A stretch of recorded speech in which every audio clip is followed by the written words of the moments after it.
En septiembre pasado, la secretaria de Estado norteamericana Hillary Clinton hizo una declaración en una conferencia, en una charla, sobre nuevamente el problema del crimen organizado en México. Comparó a México con Colombia hace 20 años y también hizo el señalamiento de que los cárteles del narcotráfico podrían ser considerados o comenzar a ser considerados desde Estados Unidos como focos de insurgencia. Esto tiene repercusiones geoestratégicas y geopolíticas y es el eterno problema de las relaciones México-Estados Unidos. El programa de hoy lo vamos a dedicar otra vez a seguir analizando lo que es con nosotros. Esto es Plaza de Armas.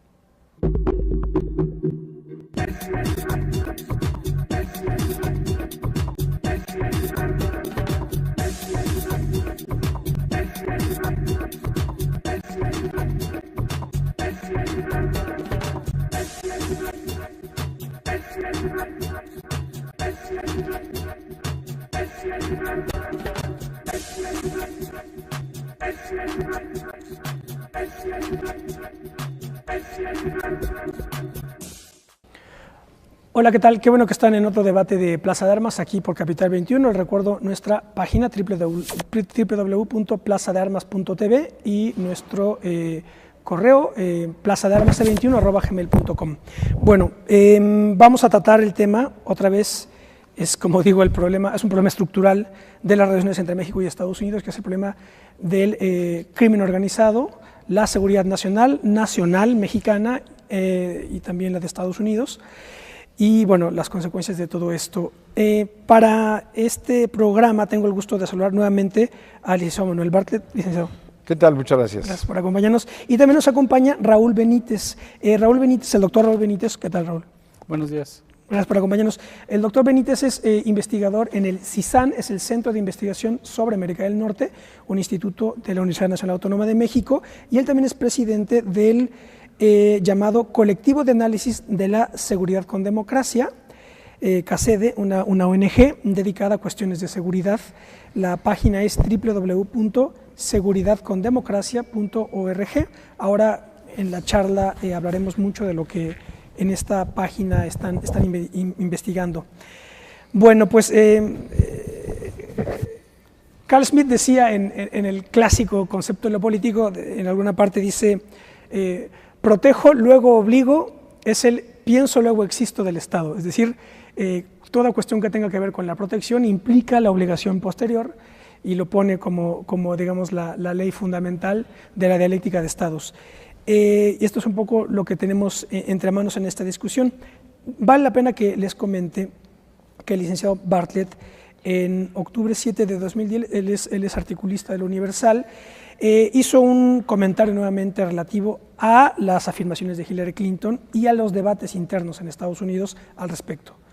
Y después fue replicado por la embajada norteamericana, por el agregado de prensa, y se suscitó una polémica ahí. ¿Por qué no iniciamos con esto, comentando esto licenciado, que es muy importante lo comentado ahí?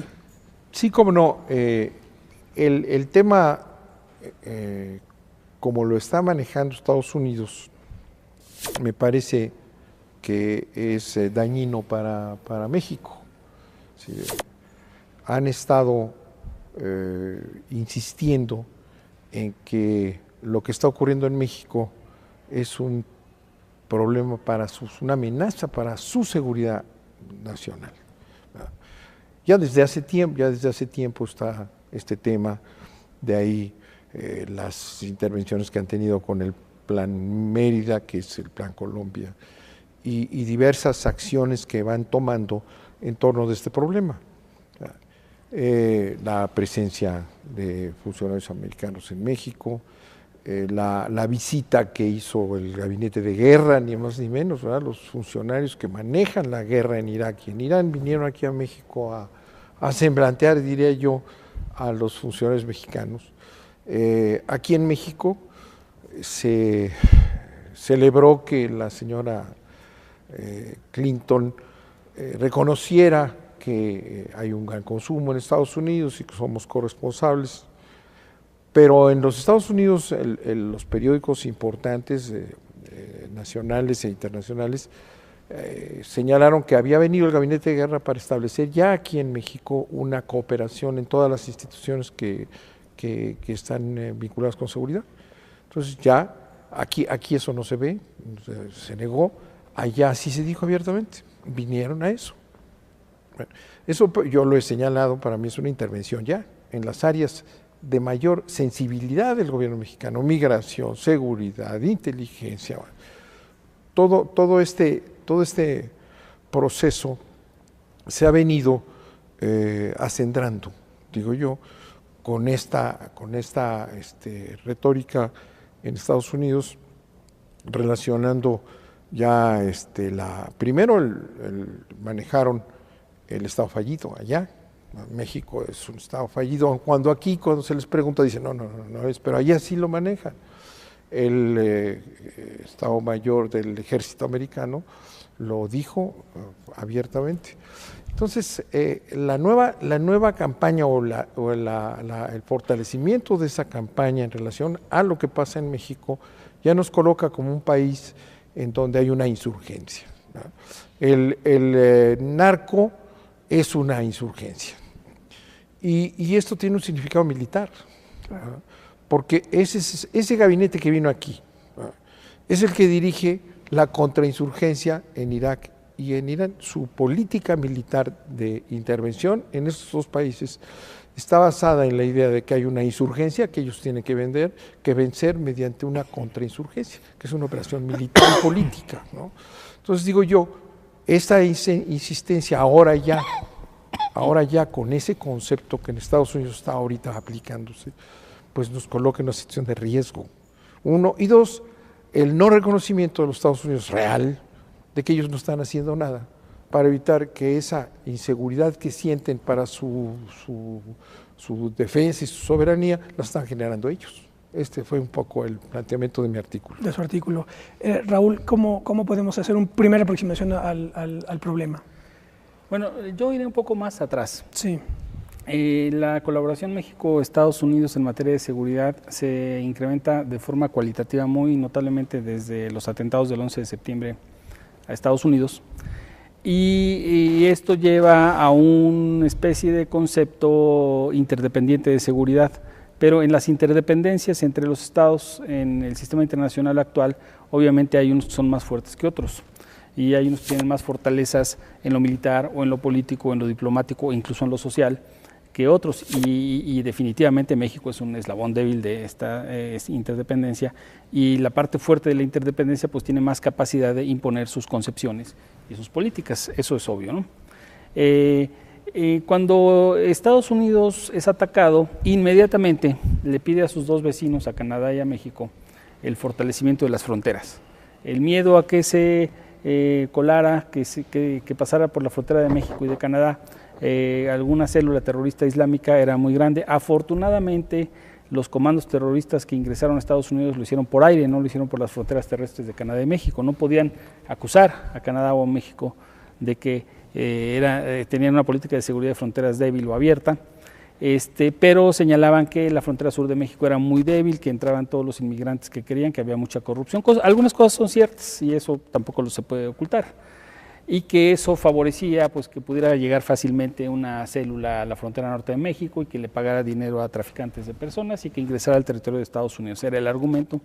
Y entonces empezó una política de cooperación intensa a través de un programa que se firmó en marzo del año 2002, que se llama Acuerdo de Fronteras Inteligentes, que tiene muchos puntos y es un primer programa de cooperación con muchas dependencias del Estado mexicano del área de la seguridad, que incluye migración, inteligencia, procuración de justicia. Ese programa excluía a las fuerzas militares. Después vino en el año 2005 la firma del acuerdo ASPAN, la Alianza por la Seguridad y la Prosperidad de América del Norte. Ahí ya la cooperación se profundiza, pero aún no hay un programa de traslado de recursos de los Estados Unidos a México. En el 2006, cuando el presidente Calderón es nombrado ya por las autoridades electorales presidente legal, él viaja a Estados Unidos como candidato electo y solicita ayuda para el narcotráfico para combatir el narcotráfico, con el argumento de que le presentaron los comandantes militares y las fuerzas de inteligencia del Estado mexicano pues un panorama muy difícil de enfrentar, y que el diagnóstico era que el Estado mexicano no podía solo y le pedía al gobierno norteamericano ayuda. Aquí no está claro quién toma la iniciativa. El hecho es que el presidente va a Washington y solicita eso. Empieza a discutirse si va a haber un programa similar al Plan Colombia o no. Se empieza a discutir 6 meses después ya abiertamente en la prensa si va a una cosa que se va a llamar Plan México. Los mexicanos dijeron, no, espérate, Plan México suena muy parecido a Plan Colombia, la nomenclatura. Buscaron otro nombre, y entonces hay una reunión de Estado en la ciudad de Mérida y dijeron, bueno, pues que se llame Plan Mérida y así le metemos distancia al concepto. Y ahí se forman equipos binacionales y se diseña el programa de cooperación, donde por primera vez hay un incremento muy sustantivo ya directamente hacia las fuerzas militares mexicanas. La primera parte del plan incluye transferencia de equipo militar. Y entonces arranca esta historia de, bueno, yo te voy a dar equipo, el equipo no es deuda, no es equipo comprado por México, es transferido, pero te pertenece, pero yo lo compré, no me lo pagues. Y ahí viene el debate, bueno, si yo te lo transfiero, yo pongo ciertas condiciones. Protejo, luego obligo. Mi Congreso, el de Estados Unidos, dice, bueno, cuando se transfiere equipo a otro país y sobre todo militar, pues hay condiciones de derechos humanos, hay condiciones institucionales, hay condiciones de buen uso. Y entonces eso es lo que el licenciado Bartlett llama, bueno, pues hay intervencionismo o no hay intervencionismo. Si me ponen condiciones, entonces no es mi equipo. Si fuera mi equipo, pues no tienen por qué decirme lo que tengo que hacer. Y entonces viene el debate, si vale la pena recibir esa transferencia de equipo, tecnología, dinero y programas de justicia, etcétera, o no. Hay quien dice que sí, hay quien dice que no. Yo sostengo las dos cosas, porque yo creo que para algunas cosas es necesario cierto tipo de equipo. Yo sostengo que para otras cosas el programa no está funcionando. Decirlo así en genérico, la iniciativa Mérida no funciona o sí funciona para combatir el crimen organizado. No se puede. No se puede, pues son una gran cantidad de programas, básicamente 14, luego se desglosan, tiene 4 pilares. Yo creo que nuestro Estado sí necesita un remesón fuerte en materia de control de corrupción. Las fuerzas de seguridad mexicanas pues no funcionan como deberían de funcionar. Creo que la parte de los derechos humanos es de las más sensibles. En lo particular, yo como persona, pues a mí no me gusta que nadie viole derechos humanos en ninguna parte del mundo y por supuesto menos en mi país. Creo que cuando Estados Unidos hace esas llamadas de atención, pues pueden ser positivas siempre y cuando pues no afecte el funcionamiento del Estado mexicano. Entonces aquí viene el debate. Si yo te digo que te estoy vigilando en derechos humanos, ¿se vale o no se vale? ¿El equipo es mío o es tuyo? Y eso no está claro, ¿no? Sí. Los efectos de esta situación, y qué bien lo plantea aquí, se nota su dominio del tema, que no es fácil porque hay que estar metiéndose a una serie de elementos que no están a la luz pública, ¿no? Hay que estar escarbando. El efecto es ese, el efecto político, digo yo, es un intervencionismo cada vez más claro. En efecto, el problema del terrorismo islámico y todo que empieza a meter piezas aquí, ahí está descrito en un programa que no está fácilmente accesible, ¿no?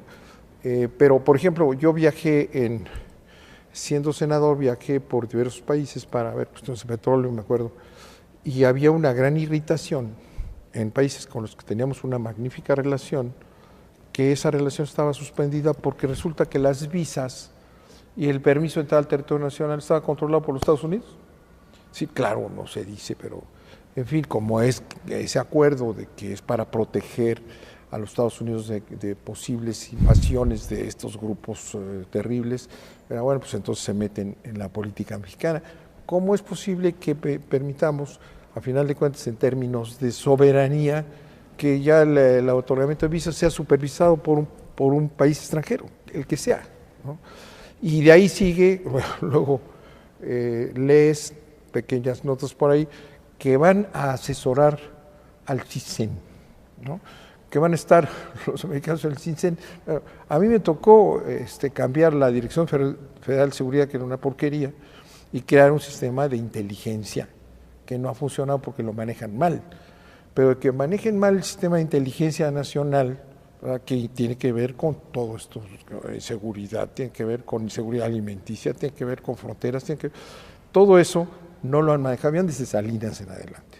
Entonces, pero eso no justifica, ¿verdad?, el decir que lo manejamos mal. Lo que tiene que hacer es manejarlo bien, que te traigas a una potencia extranjera a manejar tu sistema de seguridad, de inteligencia. Entonces terminamos siendo un país intervenido en las áreas más delicadas.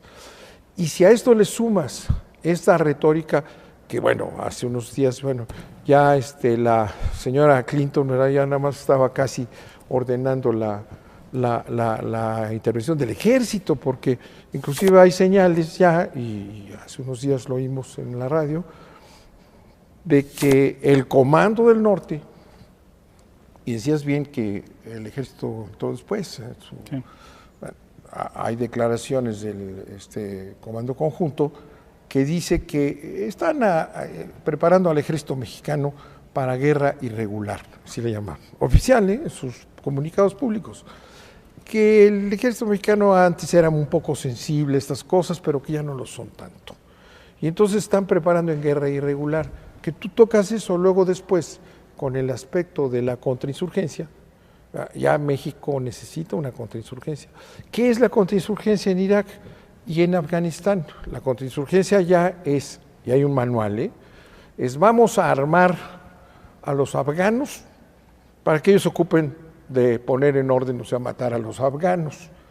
Y los de Irak, igual otro ejército allá para que ellos se ocupen, y el ejército americano se retira para tener menos bajas. Bueno, ¿qué quiere decir esa aplicación de ese manual del ejército norteamericano en México? Lo mismo que es la guerra irregular. ¿Contra quién va a ser la contrainsurgencia?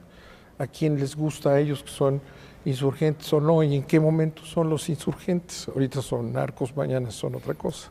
Ese es el grave riesgo de esto que dice aquí el experto, que en los acuerdos, cuando hay diferencias, pues ¿qué es lo que ocurre, no?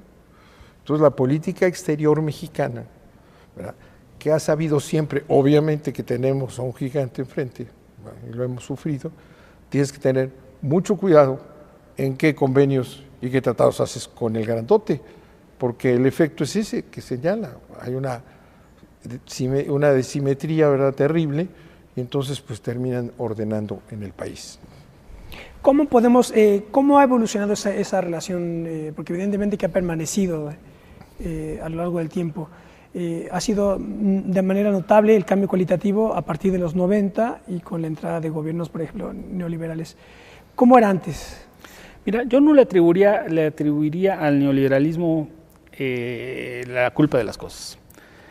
Desgraciadamente coincidieron en el tiempo la transición a la democracia mexicana con el auge de la exportación de cocaína colombiana a los Estados Unidos. Eso es una coincidencia, pudo haber sido antes, pudo haber sido después. Y pone a México en una situación muy delicada por la ubicación geopolítica. Estados Unidos y el gobierno colombiano desmantelaron por completo a los dos grandes carteles colombianos, el de Medellín y Cali, por ahí de 1992, 93, 94. Y los golpes a esos carteles fortalecieron a las organizaciones criminales mexicanas, que eran mucho más chicas porque se dedicaban a un negocio de menor cuantía, que era la marihuana. La marihuana es un negocio de mucho menos riqueza que la cocaína.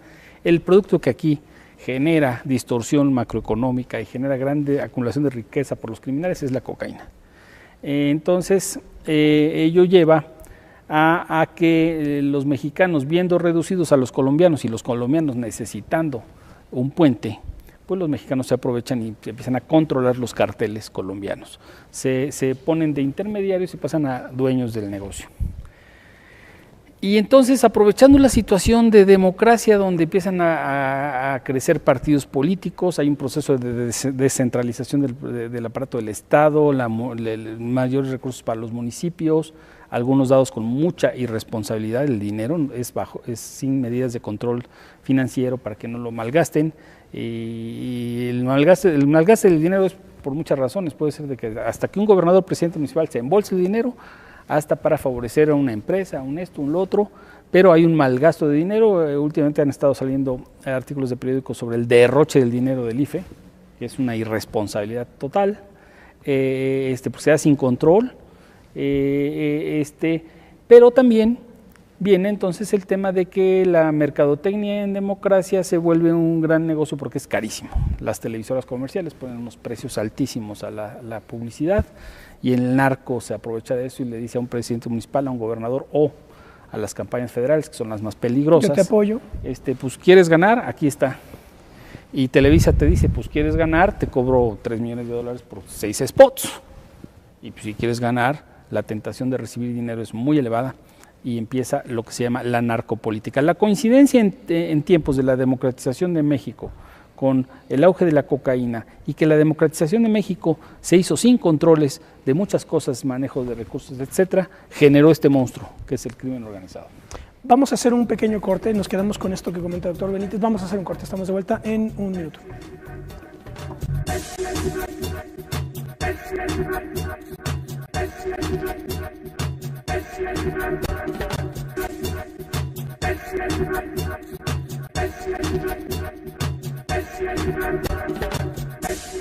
Bueno, ya estamos de vuelta, esto es Plaza de Armas. Estamos conversando con el doctor Raúl Benítez del CISAN, que es el Centro de Investigación sobre Estudios de América del Norte, y el licenciado Manuel Bartlett sobre el problema del crimen organizado, el narcotráfico y las relaciones México-Estados Unidos. Había un comentario que me hacías, Raúl, del hecho de que no se le debe de adjudicar todo al neoliberalismo, y coincido contigo, pero yo me refería sobre todo al hecho de que, aquí sí yo lo sostendría como tesis, que hay un grupo en el poder que se apropia del régimen y desarticula el discurso nacionalista.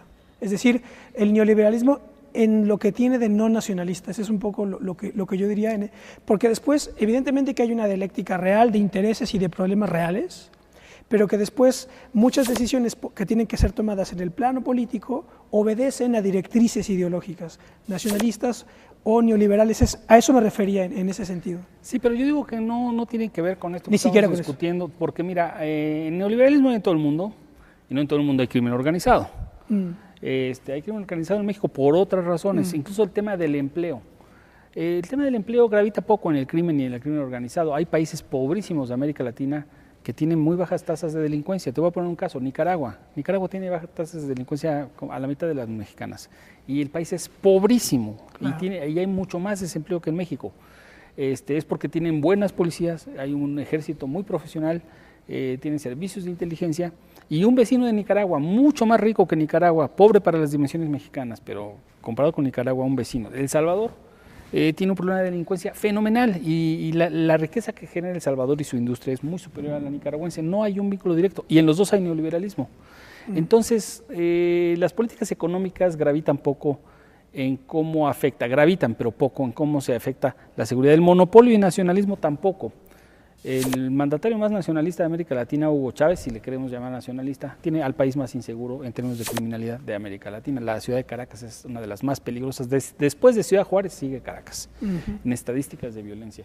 Y Hugo Chávez no se le puede llamar ni neoliberal ni proamericano. Claro. Él tiene la economía semiestatizada, etcétera, ¿no? Entonces, la seguridad con la economía no hay vínculos directos, hay vínculos indirectos, ¿no?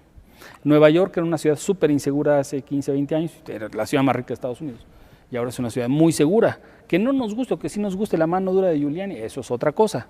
A mí me puede no gustarme o sí gustarme, pero es una ciudad riquísima. O sea, en 4 manzanas de Nueva York se puede producir la riqueza que se produce en 3 delegaciones de la Ciudad de México. Entonces, no hay correlaciones directas entre políticas económicas, ideologías nacionalistas o neoliberales y seguridad. El tema del crimen y del crimen organizado es otra cosa, es como los gobiernos responden con sus estructuras de inteligencia, policíacas, militares, al problema que tenemos enfrente como amenaza, ¿no? Correcto. Yo quería, a reserva de seguir sobre ese tema, yo quería regresar a Colombia, ¿no? Porque nos ponen a Colombia como el gran ejemplo. Es decir, la guerra brutal que se llevó a cabo en Colombia se ha logrado un resultado positivo. Cuando dice la señora Clinton, México está como Colombia hace 20 años, bueno, y si estuviéramos como Colombia hoy estaríamos fritos, porque no es cierto que hayan resuelto el problema del narco, mentira, y ahí hay una combinación entre una lucha contra las FARC, que fueron un movimiento de guerrilla política, ¿verdad? Y luego se convierte en traficantes de drogas, en donde se presenta, pero a final de cuentas esta guerra que es brutal allá, no en Estados Unidos, persecutoria de asesinatos precisos como acostumbran, ¿verdad? Bueno, y no está resuelto el problema. Pero eso sí, ya hay bases norteamericanas en Colombia. Pero eso sí tiene una dependencia cada vez más importante y no resuelven el problema. Entonces yo lo que quiero decir es que no ese es el ejemplo que tenemos que tomar y hay que ser muy cuidadosos en qué estamos haciendo frente a los Estados Unidos, porque aquí no quisiera yo entrar mucho al tema del nacionalismo o no, pero vamos a quedarnos con un tema. Estados Unidos nos está haciendo mucho daño a nosotros. Es decir, el caos mexicano en armas, en dinero que viene de allá, es un daño tremendo. Y los intereses de los Estados Unidos son distintos a los nuestros. Entonces ahí en ese sentido, bueno, hay un sentido de soberanía y de defensa de intereses mexicanos frente a una política de los Estados Unidos en donde no atacan el lavado de dinero de verdad allá, donde no tienen una política de persecución, entonces hay una gran tranquilidad, y en cambio nos la imponen a nosotros y el riesgo que estamos corriendo nosotros está viniendo de allá. No sé qué opinaría sobre Colombia. Bueno, sobre Colombia yo opino que no es modelo para México, que definitivamente cuando han estado haciendo comparaciones entre Colombia y México son erróneas. El tema del narcotráfico en Colombia es muy distinto al narcotráfico mexicano. En Colombia es producción en el campo hecha por microagricultores, que luego las mafias entran a la concentración del producto, la compra del producto y la transformación en cocaína. Es un problema rural de intermediarios y monopolios que concentran. Los colombianos exportan la cocaína y tiene que ir hacia México en un 90%, y en México son monopolizadores del comercio y del ingreso ilegal, y el problema está en las carreteras y en las ciudades. Por supuesto, se acerca el tema al norte del país. Mientras más te acerques a la frontera con Estados Unidos, más vale el producto y más se matan entre ellos por quitarse los unos a otros, y el negocio se concreta cuando atraviesa la frontera. ¿Por qué cuando atraviesa la frontera? Porque después de que atravesó la frontera nadie para esa cocaína. Entonces aquí tenemos el problema que señala el licenciado Bartlett. Hay muy pocas cantidades de dinero confiscadas producto del narcotráfico en los Estados Unidos, comparándola con lo que se dice que es el tamaño del negocio en términos financieros. Hay una estadística que dice que en Estados Unidos se han confiscado alrededor de $400 millones al año, y que al año el negocio es de 15,000 o 20,000 millones de dólares. La misma Hillary Clinton da estas cifras. Entonces es un porcentaje realmente bajo de lo que se señala que es las cantidades del negocio. Entonces ese dinero se queda en Estados Unidos, parte va a México, y los mexicanos envían a Colombia, pero como es una actividad criminal, pues tienen que hacerse de armas y matarse entre ellos, y entonces eso irradia violencia en México. Como ya lo dije, como cuando se cruza la frontera, ya nadie persigue esa cocaína y se distribuye libremente por las carreteras de los Estados Unidos. No hay puestos de control carreteros, ni de ningún ejército, ninguna policía, ni nada. Tú llegas a El Paso, Texas, y no te va a parar nadie si quieres llegar hasta Alaska, incluido Canadá. Además nadie comentaba te detiene. que las ciudades del sur de Estados Unidos son seguras, ¿no? Las ciudades de Estados Unidos son muy seguras. El Paso, Texas, tiene estadísticas de ser la cuarta ciudad más segura de Estados Unidos, tomando su ciudad como ciudades de más de 1 millón de habitantes. El Paso, Texas, es una ciudad que anda cercana al millón de habitantes. Indicadores de criminalidad per cápita, es la cuarta ciudad más segura de Estados Unidos, y tiene enfrente del río a la ciudad más peligrosa de México, Ciudad Juárez, con índices de 195 homicidios por 100,000 habitantes el año pasado. Este año, por supuesto, se va a incrementar esa estadística. Entonces, Estados Unidos en este momento no tiene alegato para decir que se está contaminando la violencia hacia su territorio, porque sus ciudades son seguras. Ahora, ¿por qué son seguras sus ciudades? Por muchas razones, algunas que hay que alabar. Tienen policías muy eficaces. Los narcotraficantes efectivamente le tienen miedo a esas policías. Nadie se atreve a sacar una pistola para matar a otro en una ciudad de Estados Unidos, porque será investigado y capturado rápido, pero también porque las políticas hacen que no hay un esquema punitivo de control, por ejemplo, del consumo. No se persigue a los consumidores. Si en California se va a debatir la legalización de la marihuana el 2 de noviembre, es porque es simplemente discutir un hecho de facto. La marihuana se consume, les gusta y nadie la persigue.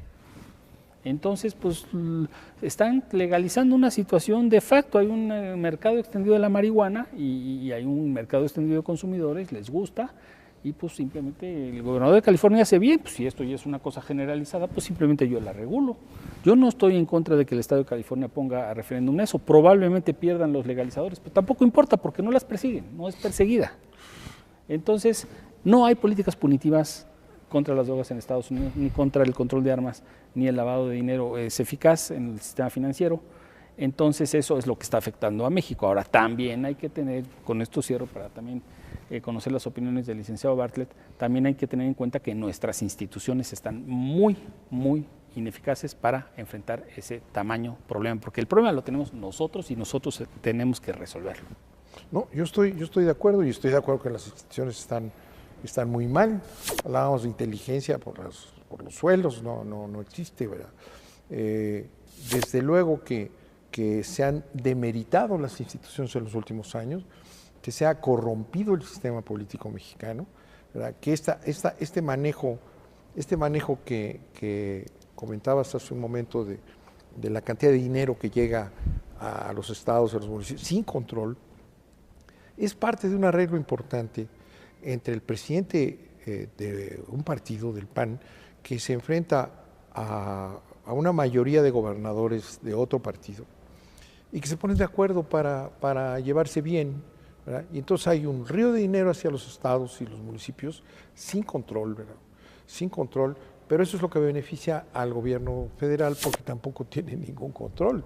Y entonces tienes que se genera la corrupción en las instituciones federales y también en todos los estados. Eso es absolutamente cierto. Pero lo que es el punto central de la definición política que ha llevado a México a tener 30,000 muertos, la inseguridad brutal en toda una serie de regiones importantes y crecientes en México.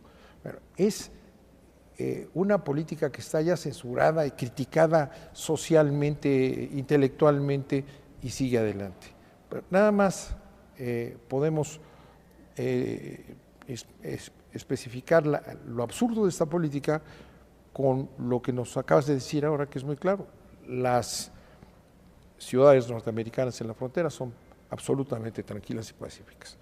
No hay problema en el resto, no detienen un cargamento de cocaína o de lo que sea en ninguna carretera de los Estados Unidos. Bueno, entonces ese es el ideal para cualquier traficante y introductor de droga a los Estados Unidos.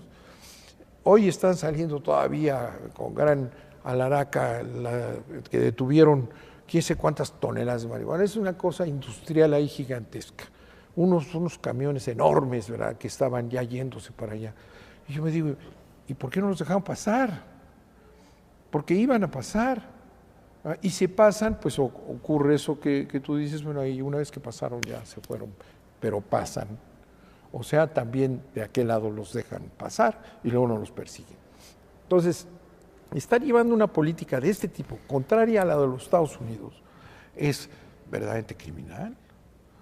¿Qué hace que los Estados Unidos estén señalando constantemente que México es la inseguridad para ellos y que los amenaza México? ¿Por qué? ¿Y por qué no los amenaza allá? ¿Por qué este fenómeno de consumo, tráfico de droga, lavado de billones de dólares en el sistema norteamericano financiero, por qué allá no es problema y aquí sí? ¿Por qué quieren que nosotros sigamos matando? Porque una vez que yo recuerdo que hizo declaraciones Obama hace poco, no, hace más, algunos meses, de que la política norteamericana en materia de drogas era no persecución, sino educación, prevención. Eso es a lo que nos vamos a dedicar, hacer que los norteamericanos consuman menos y vamos a curarlos a todos, no vamos a perseguir. Yo dije, bueno, sale esa noticia en Estados Unidos, pues Calderón va a hacer lo mismo. Si allá se está dedicando todo nada más a prevención, que tampoco es cierto, pero en fin, es más bien no hacer nada. Pues en México debíamos decir, bueno, nosotros también vamos a hacer más educación, vamos a tener centros de curación para estos, ¿verdad? No, el embajador de los Estados Unidos inmediatamente sale y dice, tenemos que seguir porque eso es lo que están haciendo bien, porque fíjense ustedes, con tantos muertos, pasa menos droga a los Estados Unidos, ha bajado. Entonces es un juego siniestro. ¿Cómo explicar eso? Si allá opera eso. No, pues no tiene explicación lógica. Lo que son políticas reales de distintas de contención de un problema en un país y en otro. Aquí hay que resaltar que yo no le echaría tanto la culpa a Estados Unidos. Nuestras instituciones están mal, nuestro país tiene un montonal de deficiencias y por eso aquí los narcos hacen una fiesta de balas, porque aquí no hay control de sus actividades ni nadie los persigue con sistemas de inteligencia, no hay un FBI con capacidades de persecución de los delitos en las ciudades y en los pueblos. Compran muy fácilmente a las autoridades, a los jueces, a los presidentes municipales, los cuerpos policíacos municipales y algunos estatales y podría ser federales. Han caído generales, pocos, pero han caído. Comandantes policíacos mucho más. Esos son debilidades mexicanas que yo creo que este país tiene que corregir, con narco o sin narco. Sí. Necesitamos militares eficaces, policías honestos, con narco o sin narco. Y si llega el narco con esa honestidad y eficacia, entonces combatirlo, pero llegó antes que una reforma policíaca exitosa. Tenemos una policía federal menor de edad, tiene 11 años de existir y genéticamente pues parece que no salió muy bien de la incubadora. Y el narco tiene mucho más poder y cuando responde el aparato del Estado pues ya responde muy golpeado. Y eso sí hay que reformarlo. O sea, yo quiero un México con mejores instituciones. Al margen del problema. Porque el aparato de seguridad no está para perseguir al narco. El aparato de seguridad es para darle seguridad integral al país, de donde venga el problema. Y no solo es el narco lo que tiene asolado a México, es el crimen común y otros delitos. Pero pues está concentrado en el narcotráfico, bueno, porque hay grandes cantidades de homicidios y son capaces de hacer caos urbanos como los de la ciudad de Monterrey. Y también un gran negocio. Además de un gran negocio, por supuesto. Han sacado miles de millones de pesos o billones de la política social, de la política educativa, todo para ponérselo todo en unos presupuestos inmensos para el ejército y las policías, en detrimento de todo lo demás. Ahí no estoy tan de acuerdo. Para las policías sí, pero las Fuerzas Armadas no tienen. Ellos se quejan de que las policías tienen más, bueno, sí. Pero de todos son billones, millones. Sí. Vamos a quedarnos con este tema para hacer un corte más y nos volvemos con ello. Vamos a hacer un corte, estamos de vuelta con ustedes, no se vayan.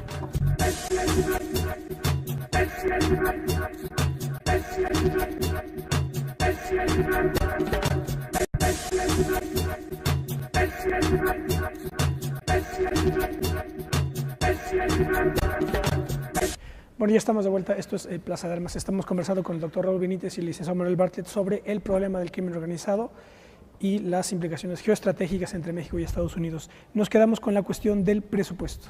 Sí, había una discrepancia aquí entre... Es que yo decía que está creciendo el presupuesto año con año de manera enorme hacia el ejército y las policías. Me corrige y dice más a las policías que al ejército. Y es cierto, el ejército se queja de que las policías tienen muchísimo más y son menos eficaces que ellos.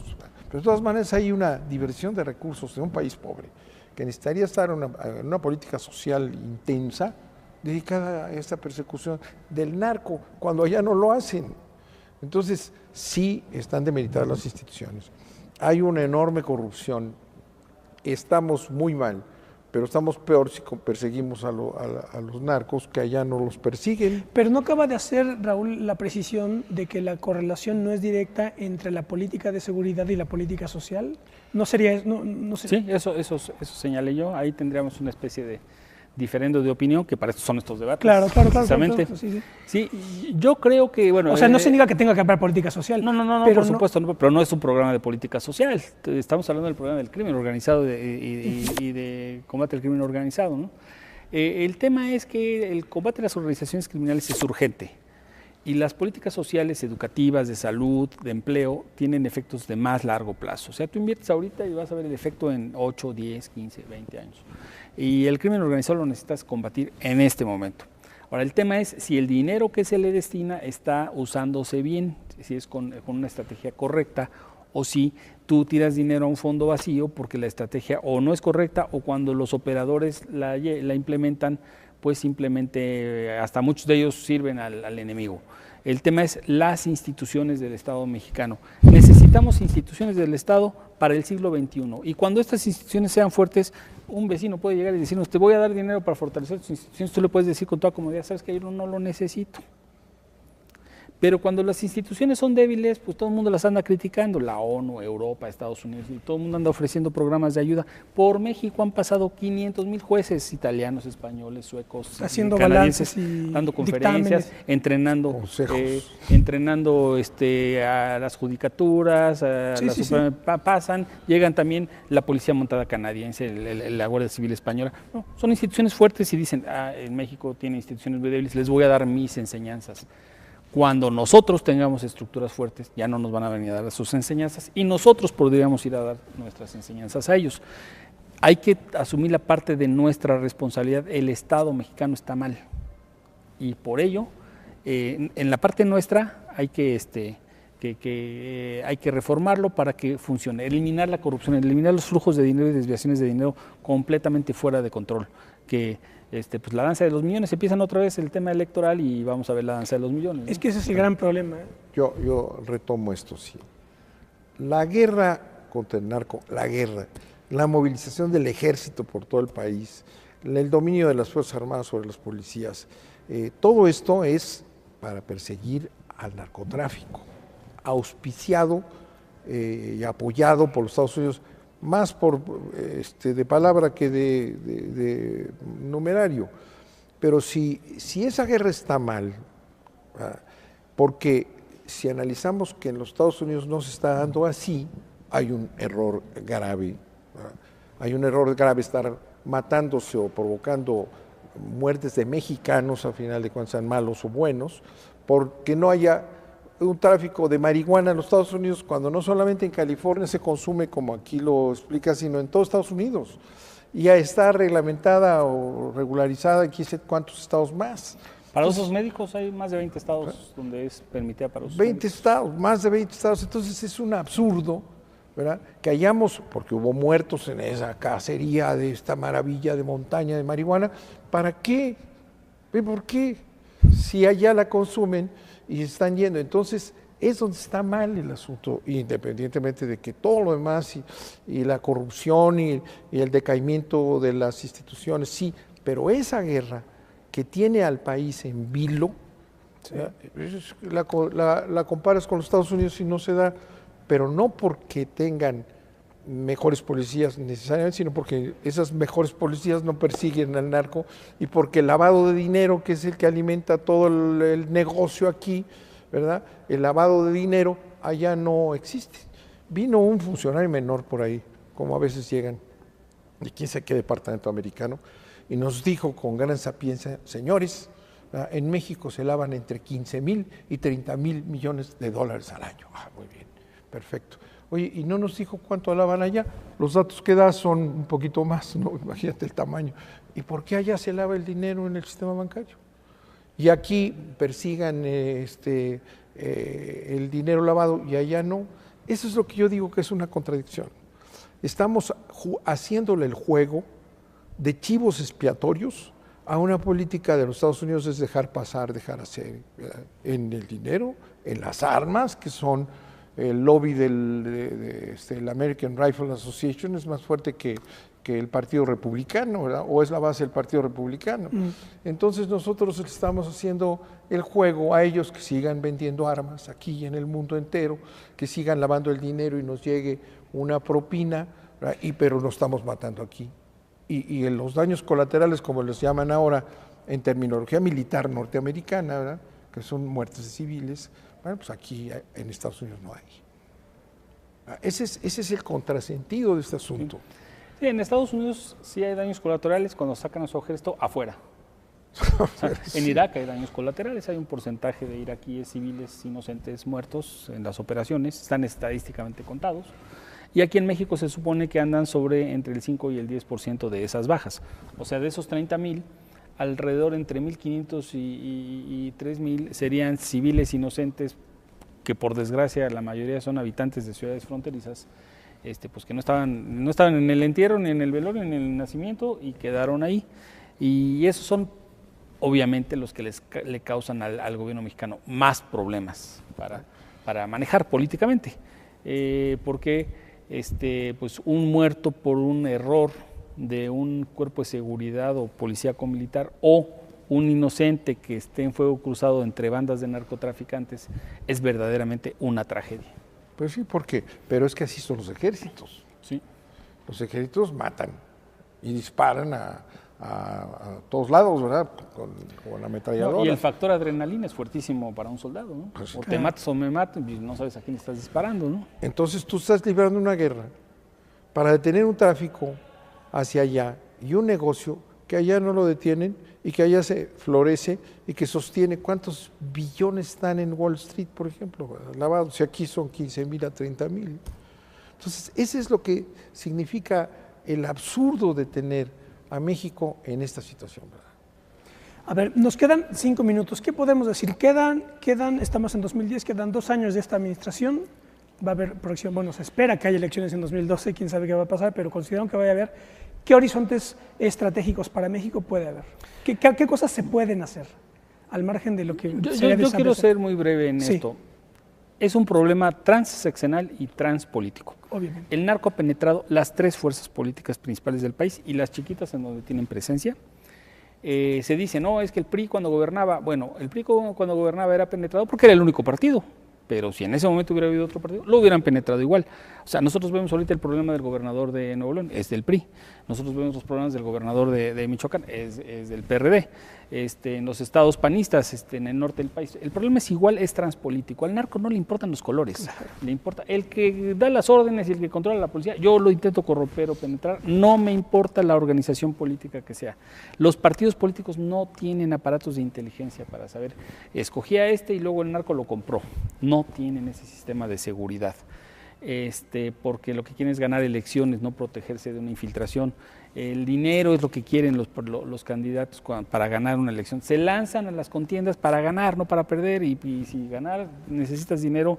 Hay muchos políticos, pues, muy ambiciosos que no tienen convicciones y que la reciben. Entonces, ese es el problema. Y están en todos los partidos. O sea, aquí yo no le echo la culpa ni al PRI del pasado, ni al PRI del presente, ni al PRD porque es pobre y entonces es más fácil de recibir. No, ni el PAN, que empresarios que son más invulnerables. No es cierto. El fenómeno es muy grave, es transeccional y es transpolítico. El que quede gobernando después del 2012 el país, PAN, PRI o PRD, porque digo, ahí sí yo no veo otros, va a tener el problema y la papa caliente en sus manos. Y Estados Unidos tampoco va a desaparecer. Es la misma papa caliente, como señala el licenciado Bartlett, es un poder, entonces es complicado. Bueno, yo creo que de aquí a las elecciones no va a cambiar nada. No va a cambiar, lo ha dicho el presidente, aquí va a seguir así, hasta que yo me vaya, está el ejército ahí. Y de repente tiene una presión, ¿verdad? Y inventa un foro, ¿no? El último foro que fue por la presión sobre el asesinato del candidato que iba a ganar en Tamaulipas, ¿verdad? Entonces él va a consentir a los deudos y le dicen, no, ese muerto es del PRI, no es tuyo, no vengas a hacer campaña política con él. Se hace un escándalo y el señor convoca a la sociedad civil. Nos pasamos ahí en este enésimo juego y terminando dice, señores, ¿saben qué? Aquí seguimos en lo mismo, gracias por haber venido a perder su tiempo. Entonces no va a pasar nada. Este gobierno ya terminó. Tan es así que ya lo que importa son las elecciones que vienen, que no sabemos si vamos a llegar bien y que van a haber a poner casillas o no, ¿verdad? Entonces, de aquí a las elecciones no van a hacer nada. Vamos a seguir en lo mismo. El asunto sería, independientemente de quién gane, que esperemos que gane alguien que sepa dirigir un país, ¿verdad? Que tenga la capacidad para dirigir un país, que no veo muy claro el asunto, ¿verdad? Va a tener que decidir cómo enfrentar esa relación con el manejo de este problema con los Estados Unidos. ¿Vamos a hacer lo mismo que ellos? Bueno, ¿por qué no hacemos lo mismo? Vamos a dedicarnos a cuidar a los consumidores y educar. Un fenómeno interesantísimo que surgió, seguramente lo viste, en un municipio de Coahuila o de Chihuahua surge una presidenta, surge una niña de 20 años de encargada de la policía. ¿Y qué dice ella inteligentemente? Cuando sale hasta el nivel internacional, dice, yo tengo 2 policías, 2 y una camioneta. ¿Qué es lo que vamos a hacer? Vamos a hacer prevención, vamos a ir a las escuelas, vamos a que no consuman, vamos a poner orden. Fíjate qué inteligente, es la mejor jefa de policía que he oído yo en este país. Sí, definitivamente. Obedece a otra visión del problema, y tiene apenas 20 años. Muy bien, pues tenemos que que haya jóvenes. Sí. Tenemos que dejarlo con esto. Le agradezco muchísimo a la licenciado Manuel Bartlett y al doctor Raúl Benítez. Gracias por habernos acompañado. Muchas gracias. Muchas gracias a ustedes. Muchas gracias. Bueno, pues esto fue otro intento que hemos hecho para tratar de interpretar esta complejísima relación con Estados Unidos en materia de seguridad nacional y de crimen organizado. Esperemos que las conclusiones que ustedes puedan sacar pues sean útiles. Nos vemos la próxima. Hasta pronto.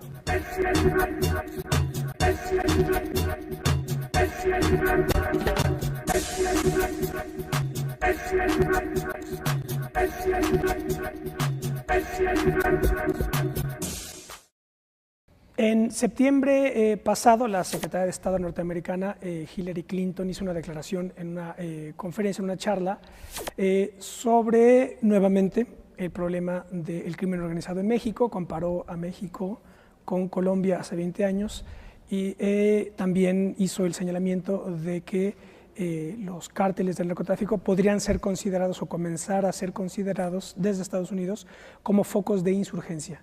Esto tiene repercusiones geoestratégicas y geopolíticas y es el eterno problema de las relaciones México-Estados Unidos. El programa de hoy lo vamos a dedicar otra vez a seguir analizando lo que es con nosotros. Esto es Plaza de Armas.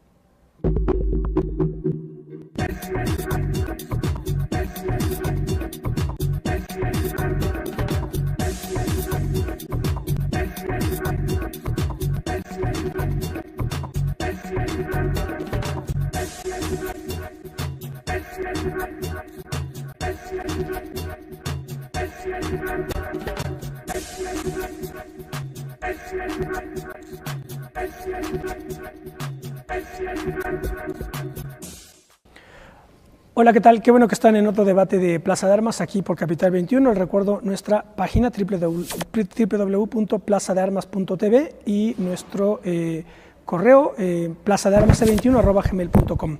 Bueno, vamos a tratar el tema otra vez. Es, como digo, es un problema estructural de las relaciones entre México y Estados Unidos, que es el problema del crimen organizado, la seguridad nacional mexicana y también la de Estados Unidos. Y bueno, las consecuencias de todo esto. Para este programa tengo el gusto de saludar nuevamente al licenciado Manuel Bartlett. Licenciado. ¿Qué tal? Muchas gracias. Gracias por acompañarnos. Y también nos acompaña Raúl Benítez. El doctor Raúl Benítez. ¿Qué tal, Raúl? Buenos días. Gracias por acompañarnos. El doctor Benítez es investigador en el CISAN, es el Centro de Investigación sobre América del Norte, un instituto de la Universidad Nacional Autónoma de México, y él también es presidente del llamado Colectivo de Análisis de la Seguridad con Democracia, CACEDE, una ONG dedicada a cuestiones de seguridad. La página es www.seguridadcondemocracia.org. Ahora en la charla hablaremos mucho de lo que en esta página están investigando. Bueno, pues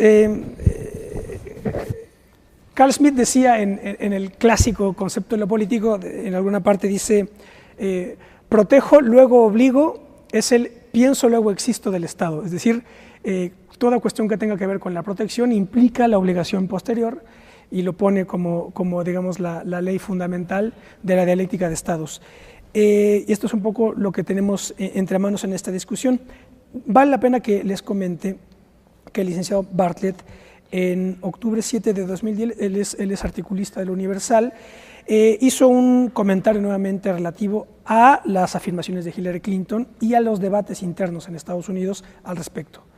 Y después fue replicado por la embajada norteamericana, por el agregado de prensa, y se suscitó una polémica ahí. ¿Por qué no iniciamos con esto, comentando esto licenciado? Que es muy importante lo comentado ahí. Sí, cómo no. El tema,